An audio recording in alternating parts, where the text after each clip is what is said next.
যে নামাজ ছেড়ে দিয়েছে সে ইসলাম থেকে বের হয়ে গেছে।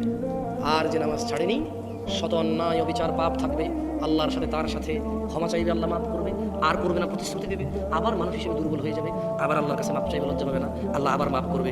এরপর এক পর্যায়ে আল্লাহ ঘোষণা দিয়েছে ইল্লা মান তাব, অতএব যে ব্যক্তি তার সমস্ত গুনাহ থেকে ফিরে আসে, ওয়া আমানা, আল্লাহর প্রতি ঈমান আনে, ওয়া আমিলা আমালান সলিহা, তার গুনাহ যত কিছুই হোক সে যদি ফিরে আসে, ঈমান আনে, মাপ চায়, ভালো কাজ করে, ফাউলাইকা ইউবাদদিলুল্লাহ সাইয়্যাতিহিম হাসানাত। এই যে লোকটা বলল জেনা করবে না, আবার করছে, চেষ্টা করছে না করা হয়ে গেছে, নেশা করবে না আবার করছে, সর্বোচ্চ চেষ্টা করেছে না করার পথে হয়ে গেছে।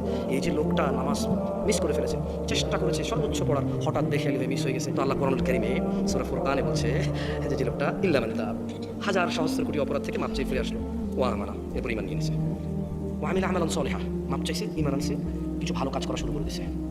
তো আল্লাহ বলছে ফাউলাইক, তার পিছনের যে হাজার লক্ষ কোটি সহস্র গুনাহ আছে, ইউবাদদিলুল্লাহ, আল্লাহ বদল করে দেবে গুনাহগুলোকে, শুধু মাপ না, এগুলোকে আল্লাহ বদলাই দেবে, এক্সচেঞ্জ করে দেবে, কিসে? সাইয়্যাতিহিম হাসানাত, নেকিতে পরিবর্তন করে দেবে সব গুনাহকে।